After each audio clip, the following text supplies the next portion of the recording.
Welcome to Sexology, a podcast that untangles the science of sex and pleasure. And now, with this week's episode, your host, clinical psychologist, Dr. Nazanin Moali. Hello there. Welcome to episode 19 of Sexology Podcast. I'm so glad that you're tuning in today. I wanted to talk about a topic that often comes up in my private practice. I would say 50% of the couples who are coming for couple therapy, they struggle with sexless marriages. They talk about how this vicious cycle of pursuing and rejecting can impact their relationships and cause this bitterness and resentment toward their partner. And oftentimes when they come into the office, they're at the point that say, if it's not going to work out, I'm going to leave the relationship, which is very unfortunate because I feel it's very common and there are things you can do to address it. I was looking on the literature about how common it is. One study showed that 1 out of 3 couples, they struggle with problems associated with low sexual desire. The other study found that 20% of married couples have sex fewer than 10 times a year. So if you have this challenge, don't worry, it's common and there are things that you can do. I'm very excited to have Mrs. Laurie Watson in our show. Laurie Watson is a licensed marriage counselor and author of a book for women with low libido called Wanting Sex Again. She lectures at the medical schools of Duke, UNC Chapel Hills, on sexual functioning. Her latest adventure is as podcasting producing Foreplay Radio Sex Therapy, where you and your partner can listen in on a frank and funny conversation with her male co-host designed to help couples keep it hot. She's a well-known blogger for WebMD and Psychology Today with over 2.5 million readers. She owns Awakening Center for Intimacy and Sexuality, is a clinical director for 9 clinicians, and have 3 offices. In addition to sex therapy and marriage counseling, Awakening treats individuals and families with basic psychological services. Here's my conversation with Mrs. Laurie Watson. Welcome back to another episode of Sexology Podcast. I'm delighted today that we have Mrs. Laurie Watson with us. Mrs. Watson is a sex therapist certified by American Association of Sexual Educators, counselor and therapist, and a licensed couples therapist. As I mentioned during the introduction, we're going to talk about sexless marriages and relationships. This is the topic that I often hear you guys are interested to learn more about. First, I wanted to welcome Mrs. Watson to the show. Thank you so much for accepting our invitation. Oh, thank you for having me, Dr. Moali. It's a pleasure. Yes. Yeah, I was sharing with our listeners during the introduction that I read your book, Wanting Sex Again, and I think it was fantastic. It was full of great recommendation. I often recommend my clients to read it. Oh, I appreciate that. I really do. I hope that it's a book that serves people not just in sexless marriages, but also people in many different phases of their marriage and their sexual relationship. Yeah, absolutely. It was so insightful, and we're going to get into it more, but about exploring various dynamic. So I wanted to start with kind of checking with you about how important do you think sex is in a marriage? Well, I think that sex is deeply important. It separates us from a friendship. A marriage is sexual. Oftentimes, one person might feel more importantly about it than the other one. But I think in terms of connection, it's it's glue. It keeps us passionate about each other. Absolutely. And I know for many people, it's a way of connecting. I know that I had this couple a few weeks ago that I was working with. We've been working together for a while now, coming from a very conservative, religious background. Right. And there was lots of conflict. And I was just kind of curious. I was trying to check in with them that, okay, what keeps you guys together? And I was shocked with the answer. They said, our sex life is great. So as you were talking about, it seems like it's sort of like can be a really important part of relationships. And I was kind of very happy and surprised with the answer. Yes, and it's unusual, right? Because most of the time when couples are disrupted, their sex life is also disrupted. It is the rare couple who has great hot sex, but finds their disruption otherwise. Yeah, absolutely. I know it definitely can be impacted by the relationship and what's going on between couples. And I'm very glad that you think it's a big part of the marriage, because I feel sometimes people kind of put it aside. They kind of have it like, oh, if it happens, it's good, but they don't give it enough attention. And I think that's, Yes. yeah. And based on my experience, unfortunately, and again, life happens, we all get stressed out, number of things can happen, but if it's going to be an ongoing struggle and people don't address it, that can lead to separation and divorce and lots of other issues. Yes, absolutely. I mean, it is usually more of an issue for one.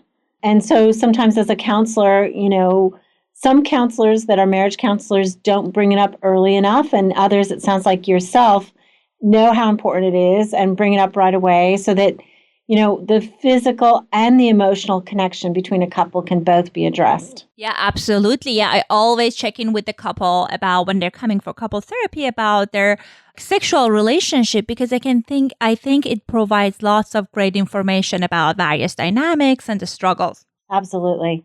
I mean, and it's such an inner part of ourselves, right? Our erotic life and what we think about, what we do in the bedroom is so deep inside of us. To not talk about it is to not really know the couple.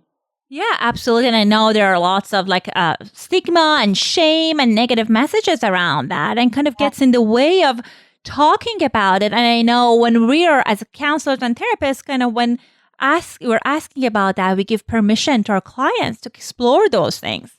And I think we start to model a way to talk about it easily and casually and healthy, in a healthy way, so that then they can go back and talk about it with each other.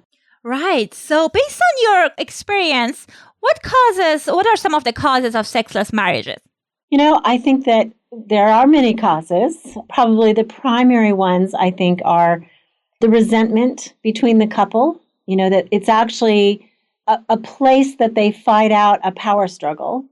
There's more simple ones, which maybe the woman is not having an orgasm, or there are pain problems. A lot of women who come from traditional backgrounds, this is their very first introduction to sex, and they're afraid, they don't have enough education about it, they don't know how to relax.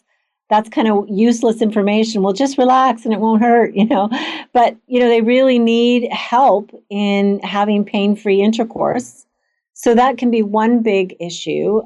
Later, of course, with women, menopause can be a problem, sexual dysfunction for men, erection problems or premature ejaculation. Those are big reasons that men shut down sexually.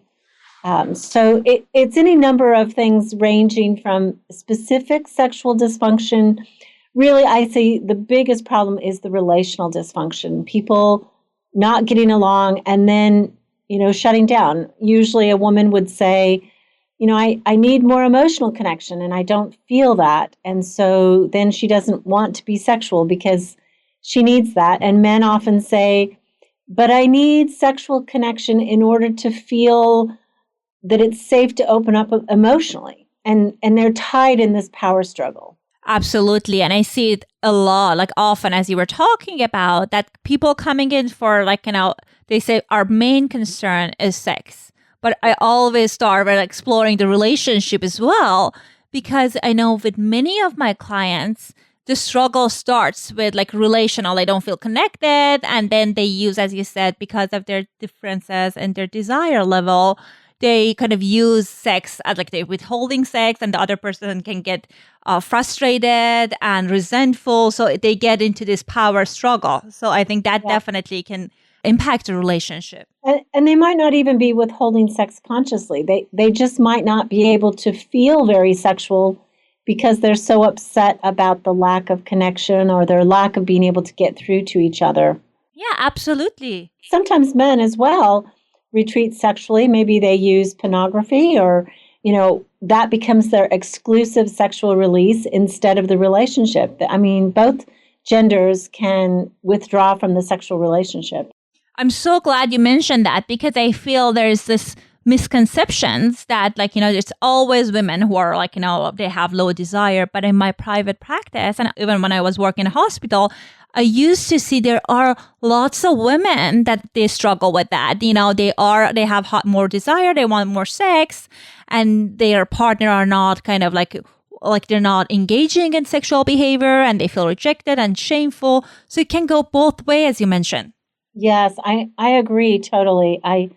A lot of the women in my practice, I would say about 15% of my practice is made up of couples who the woman wants sex more than the man.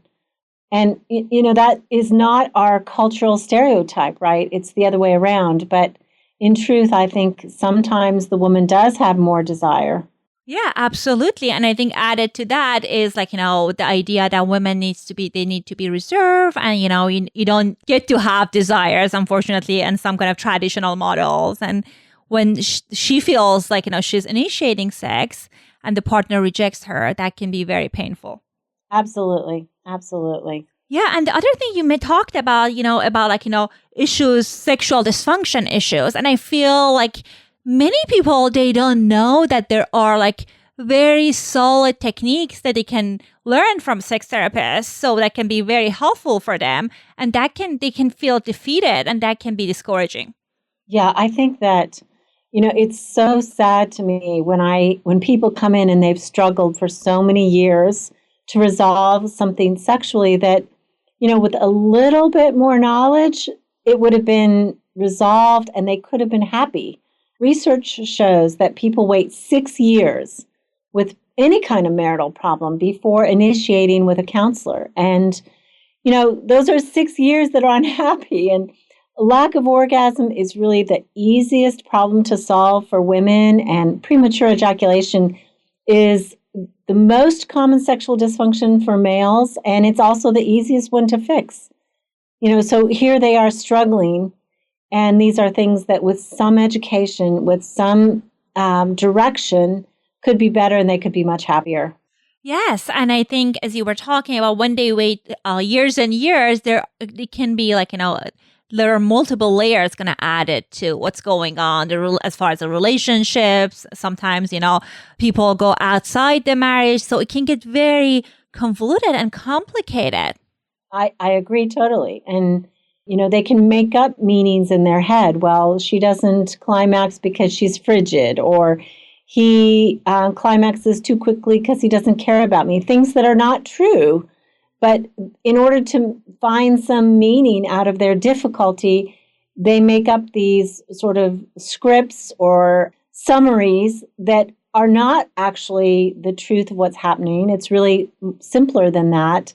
But they're trying to make some meaning in it. And then oftentimes that's another layer, as you said, that has to be untangled. Yes. And I love when you talked about, we have different language for sex life and lovemaking. And I know some of my clients, the way for them to connect is connect sexually.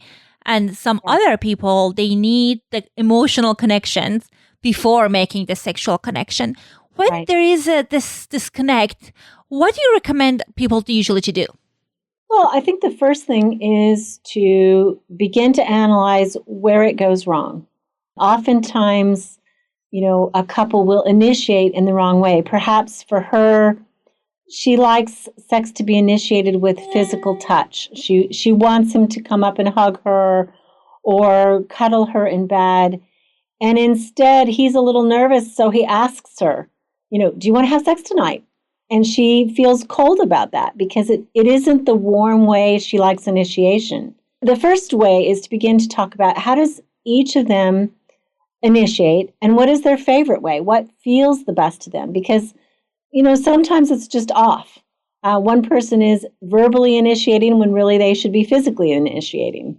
Yeah, absolutely. And I think just talking about it and kind of like start the conversation early on is really important, because one thing that I sometimes see among couples is that they don't address it. Then the sex becomes like, very like in a year they engage in like very few occasions they engage in sexual behaviors, and becomes this awkward things that kind of like, just which creates more distance. So I think like when people start kind of noticing this can turn into a challenge, it's a good time to start the conversation.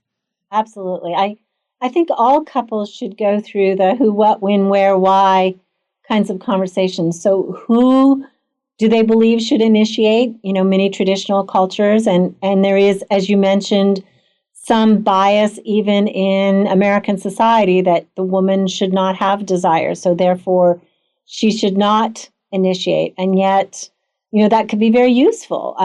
He could feel loved. He could feel like she was expressing her attraction to him.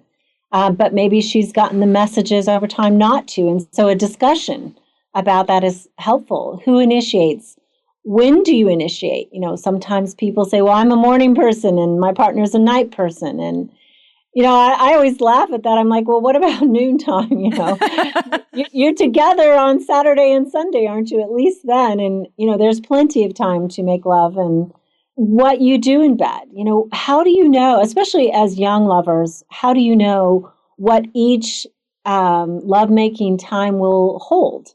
Is this a rough and ready time? Is this a quickie? Is this a time that we have a luxurious moment that we really love each other's bodies thoroughly? I mean, it's hard to know those things and to develop an erotic specific language about desires, let alone how each person wishes to be touched. I mean, that's so vulnerable, right? To be able to say, this is how I like it. I want you to do more of this, or I want you to do more of that. It's exquisite vulnerability, and none of us have really been taught how to do that. Yes, and I think not having enough or proper sexual education can be very tricky. I know in your book you were talking about 20/20 rules, and I was laughing about it, which was great, because some people think that because of like they got their sex education from pornography, that, at the moment you start like lovemaking, it's on, within few seconds you can go, like move on to penetration.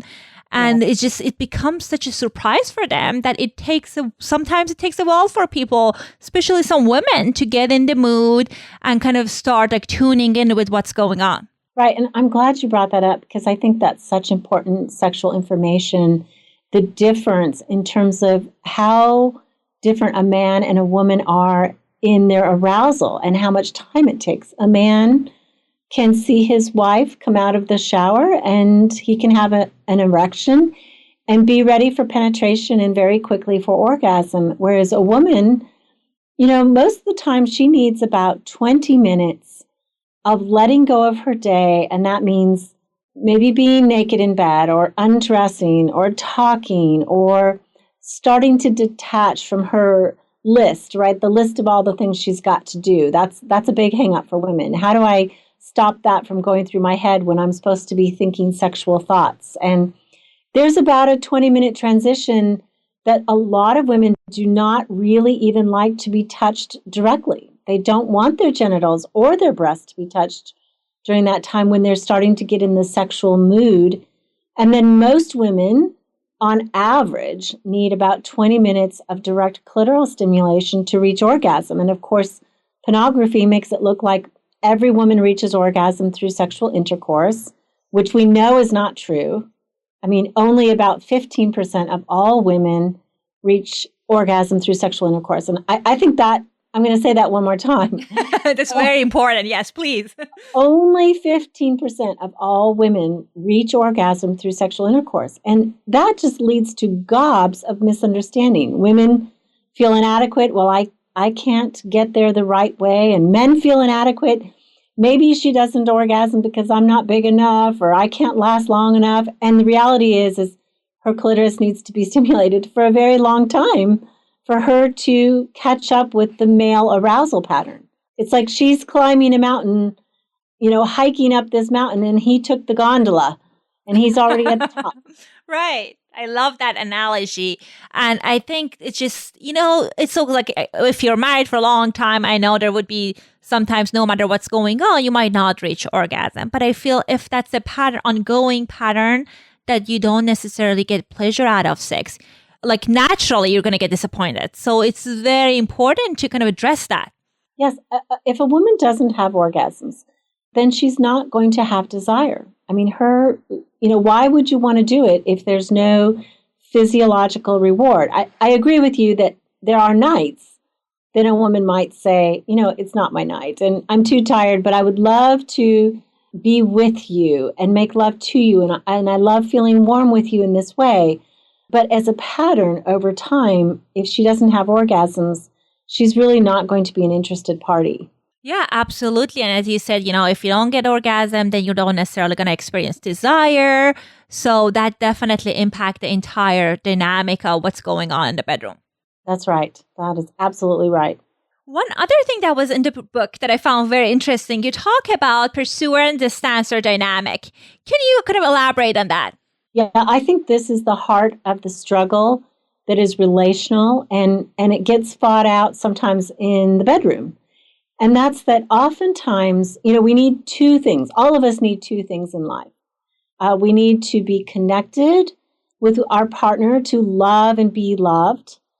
And we also need autonomy, where we have respect for our own direction, our own purpose in life, our job responsibilities, the responsibilities of raising our children. That's our work. So love and work are the two areas that are very important to us. But in a marriage, frequently one person kind of seems to corner the market on one area and their partner on the other. So let's say one person who I call the pursuer is very concerned with closeness and connection, and they want more time together. They want family time and relational time, the closeness. And the other person, once married, kind of says, okay, check, I've done that. Now I need to get on to the business of building my financial security. And so they get very preoccupied with their purpose. And it can be either gender. I mean, probably traditionally when women were staying at home, they might get preoccupied by the raising of children, and men might be, preoccupied by their business. But it can go either way. And frequently in heterosexual couples, there's a flip-flop. The man is the sexual pursuer, so he wants to be connected in bed, but he's not quite as interested in talking and relational closeness. He would rather spend that time earning money and building his business, whereas the woman very frequently needs that emotional connection, closeness. She wants to talk and spend time together, but ironically, she's not as interested in spending time in bed. So she becomes the sexual distancer. She's the emotional pursuer, but the sexual distancer. He is the sexual pursuer, but the emotional distancer. Yeah, I mean, they're in a trap, right? Because the good news is they both want something from the other. And that's easier to resolve when both of them have some motivation. What they need to do really is the pursuer in the beginning kind of seems exciting, like, oh, they're chasing me, that's wonderful. But over time, their fear and worry about not getting enough starts to enter their mind. So let's think of the sexual pursuer who says, well, we had great sex on Saturday night, but now it's Wednesday, and we may never have great sex again, and we're not having it frequently enough, and now I'm really anxious and worried, and I start to pester my partner, when are we going to have sex again, and do you not like sex, and why do you not want to have sex with me enough? And pretty soon my pursuit becomes critical. And my partner, when the pursuit pushes forward, they automatically back up. It's like, wow, you're asking so much for sex. Is that all you want from me? You don't really know me. You don't really love me. You just want my body. All this stuff starts to be enacted. And ironically, the pursuit ends up pushing the partner further away. And so that other person becomes distancing. Does that make sense? No, absolutely. I think it's just fascinating. And they get kind of stuck in this loop. Yes, they get stuck in a loop. And so then the question is, how do we get out of this loop? And sexual pursuers often say, okay, great, I just won't ask for sex again. I'll just forget about it. But of course, that's not realistic. And we know that they still do want sex. And so even if they're not talking about it, there's this intrinsic pressure. So it really has to be done vulnerably. Pursuers have to ask for what they want, and distancers, instead of criticizing, and distancers have to learn how to nurture and feed their partner instead of their reactivity of backing up. No, that absolutely makes sense. I think that's just very interesting. And I feel, if when people are not able to identify this cycle, and then when they're kind of like in that cycle, they can build up so much resentment and frustration. And the conversation sometimes turns so toxic. Yes, it does. Yeah, I love when you were talking about vulnerability, because then they start, like some couple I work with, they turn to shaming and kind of like demanding, and that kind of makes the partner feeling shut down and like they want to back up. Yeah, absolutely. I can't please you anyway, so why should I try? Right. If your listeners would like, I do have a tool on my website, which is awakeningscenter.org.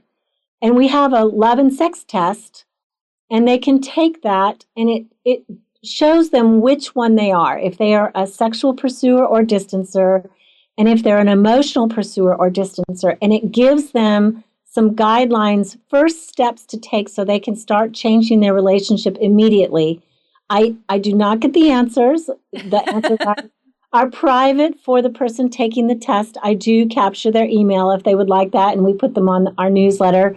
But they are free to do that. And I think that it's a very helpful tool to begin to define for themselves, where am I? And maybe even ask their partner, would you take this too? But I can almost guarantee, once you define yourself, more than likely your partner is simply your mirror opposite. If you're a sexual pursuer and an emotional distancer, then probably your partner is a sexual distancer and an emotional pursuer. It's almost always a mirror. Yeah, and what a great tool. I'll make sure I leave a link on the show notes, because you're right. It's very important for people to recognize it, where they are, because sometimes we're in the midst of it. We're not able to kind of see what's going on.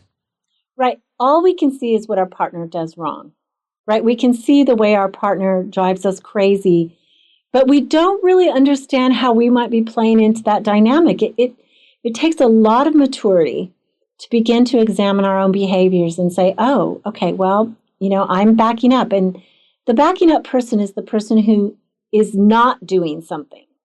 The pursuing person is the person who's doing something. And so we say, well, I'm not doing anything. It's like, but that's the problem. Sometimes you need to do something. If you're a sexual withdrawer and a distancer, sometimes you really do need to do something, which is to learn to find your own erotic self and bring that forward so that your partner feels nurtured and fed and not so anxious about, the sexual supply is not there. I'll never have enough. It's like, actually, when you initiate sex, if you're a sexual distancer, when you do find the moments inside that you feel sexual, it actually will relax your partner. And the same thing emotionally. It's like, well, I'm just tired of the fighting. It's like, right. But initiate a conversation of interest, of curiosity. Tell me about your day. Tell me the most important thing to you right now. What is the deepest thing that you're experiencing in your life right now? Find a way to be curious and enter an emotional conversation with your partner if that's the way they need love. Yes, I think just showing genuine interest is very important, because I know, again, it goes back to like how people kind of express their emotion. I know with some couples, for example, guy would say, I already provide for the family. I kind of like, do everything in this life. So I don't necessarily, I show her how I feel. But again, some people, they need to hear it and kind of like make the verbal connection.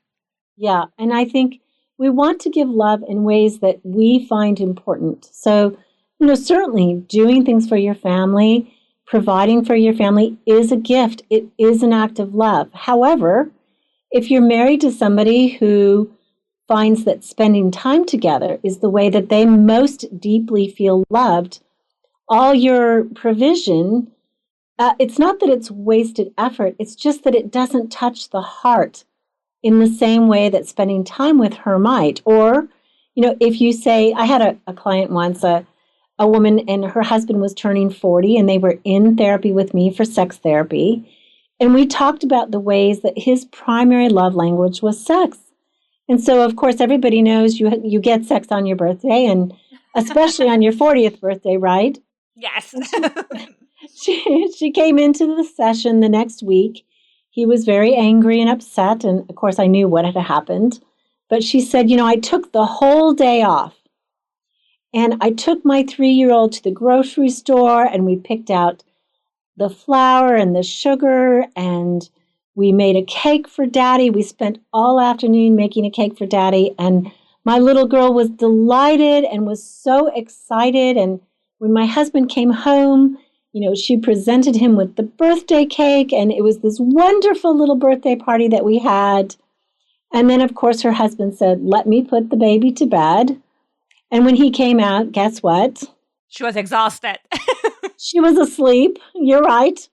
And she had, I said to her, that sounds like a lovely day.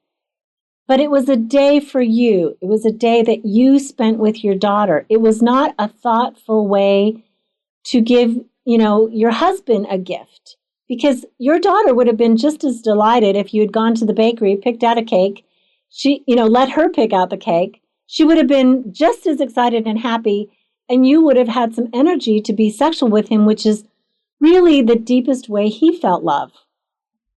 Right. And it's very important, again, to kind of have in mind that what would make, like, when it's like we want to give a gift of sex to someone, or like in a relationship, and having in mind that what would be kind of, what's the style, like sexual style of our partner. Right. And I think you're bringing up some important things. The sexual style can be very confusing. We've talked about how women need this long 40-minute, 20/20 kind of solution to be orgasmic. And yet sometimes for men, that's a lot of physical energy. I would say that men put out an equal amount of physical energy to the psychic energy that women have to put into their lives in order to feel regular desire. Because women have a hugely different amount of testosterone than men do. Men have enormous amounts of testosterone in their body that pump them full of sexual thoughts, all day, and women have very, very little. So she has to put psychic energy into having desire to be an enthusiastic partner. But sometimes in style, it might be nice if you were male to be able to do what I say is stop, drop, and roll. Just every once in a while, just hit it, and have fun with it. Right. If like this is something going on for years and years, sometimes it, as I talked about, I know we talked about it earlier, and it can be kind of very toxic. I had this client like this morning, and there was a struggles around sexuality, and the wife was sharing with us in the couples therapy that, I feel like I'm starving. It's like, I'm starving for food, and the only person who can provide the food is my husband. She wasn't like that. She was very traditional, and she wanted to get her needs met in the relationship. And she said, and he's withholding it. And this is cruel. And it was so frustrating. And as you were talking about like the sense, and it was kind of very detached and kind of like he wasn't willing to hear it. So how can they heal from this like sexless marriage cycle? Mm-hmm. I think you bring it up from the opposite gender, as I just described, this big problem. It sounds like I would explore what he feels about it. Many men withdraw for different reasons than women withdraw from the sexual relationship. I might ask him, does he feel criticized by her? Men are so sensitive that I think the biggest fear of a man coming into sex therapy is that he's going to be told he's not a good lover, or he's going to be told that he's not adequate in size. And he's terrified. And so many times men in the beginning kind of feign indifference because it's really protective from their anxiety about somehow or another being shamed when they come to sex therapy. And so I think, as counselors, we have to help draw them out to find out what the real reason is, why they have withdrawn. Did they have maybe a time of premature ejaculation? And so or a season of that. And so they feel so embarrassed about it that they've decided not to be sexual. Maybe she said something. Maybe she expressed disappointment and he's like, okay, that's it. I'm never going to try that again. Or is it that, the marriage is so disrupted with relational struggles that even he just can't enter into it sexually with joy, and so he doesn't? Or does he feel ashamed of his masculinity and his kind of base desire? He's been taught, those are negative, bad things, and he doesn't know how to channel it into a constructive, positive direction. So I think it's the process in the beginning of, helping a male client feel safe first, that he's not going to be made to feel ashamed in sex therapy.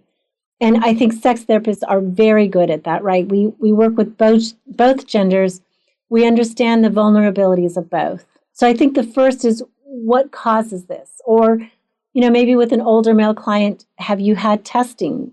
Is your testosterone at adequate levels? Because that's the first thing I check with a man about 40 years and older. I want to make sure that his blood work is on track and that he has adequate testosterone, because testosterone, again, is the hormone that governs physiological hunger in both male and female. So that might be a step. Yeah, absolutely. And kind of addressing it in more a non-shaming way, and like exploring like physiological possibility, psychological possibility, because you're right, like shame, especially around sexuality, can be a kind of like can foster the sense of like cultivate a sense of like freezing and terror, and about like, kind of helping people like not to open up. So I absolutely get that. Right. And the same would go with a female who was saying, I don't have as much desire as my partner, or I don't want sex. I mean, many women have told me, I never want to have sex again. I don't care about it. It's not important to me. And it's like, it just cuts me to the quick, because I think, how can you say you love your partner and not care about the things that are so essential to them, right?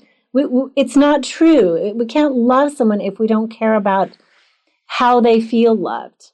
And so, maybe we begin to explore with her, did she ever have an erotic experience that was good? Is she having orgasm? Does she feel inadequate? I think the two things that shut women down personally are lack of orgasm and her body image problems, where she doesn't feel adequate. I don't look like I should. I'm too fat. I'm not fit enough. I'm had babies and I have these stretch marks, or in some way that she judges herself inadequate physically. And so she no longer wants to be naked with her partner or her husband. So we have to work through those things in order to get them back on track sexually. Self-image is, I can see it often, mostly for women and also men, that can get very challenging and tricky, because if we're not feeling good about our body, it's kind of hard to engage in what's going on in the room during sex.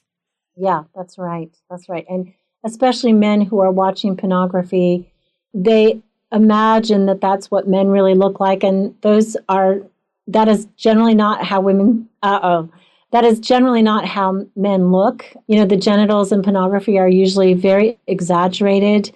And most men, when they watch that, they begin to worry, gosh, am I not adequate? Is this, what is wrong with me? Maybe if I were looked this way, she would be throwing herself at me. And that's crazy.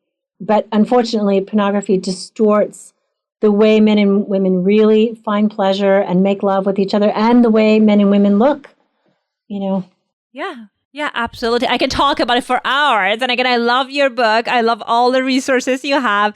And I bet many of our listeners, they would like to connect with you. So what would be some of the ways for them to contact you or kind of learn more about your wonderful resources? Oh, well, thank you, Dr. Moali. I have a podcast as well. It's called Foreplay Radio Sex Therapy. And it's myself and another male clinician, Dr. Adam Matthews. And we do this every week. we talk about one issue in sexuality that committed couples are struggling with. So it's really a podcast to help committed couples keep it hot. And it's Foreplay Radio Sex Therapy. You can also find me on awakeningcenter.org, and that's where my love and sex test is. And I blog for Psychology Today in Married and Still Doing It. With WebMD, it's called Second Opinion Healthy Sex. So I'm out there. I'm written the book. I write blogs. I'm on a podcast, and I'm very pleased to have been your guest. I mean, it sounds like you have a wonderful following, both in Farsi and English, and you're just doing a wonderful work to educate people. Thank you so much. And again, I'll make sure I put all those great information on the show notes. And again, you're definitely a wonderful resource. And thank you so much for providing all this great content. Okay, well, thank you for having me. I appreciate it. Have a great day. Okay, you too. Bye-bye. Bye. I hope my conversation with Mrs. Watson helped you to kind of gather some information about things you can do to address this challenge in your marriage. I want you to keep in mind that sex is an extremely important part of marriage. I'm not talking about how often you're doing it, but I'm talking about connecting with your partner and your love as a lover. It's such a nurturing part of the relationship, and it's not about just giving and receiving physical pleasure. For many people, it's about to connect emotionally and spiritually. At the end, I wanted to thank all of you for listening. It makes me so happy when I hear from you, when I see that you left a written review on iTunes. So please take a moment and share your thoughts, your inspiration, what you're doing, either on iTunes, or you can email me at Dr. Moali at Sexology Podcast. We'll talk to you later. Thanks for listening to Sexology Podcast. For more great content, visit www.sexologypodcast.com. Please be advised that information presented on this podcast is not a substitute for seeking help from a licensed mental health provider.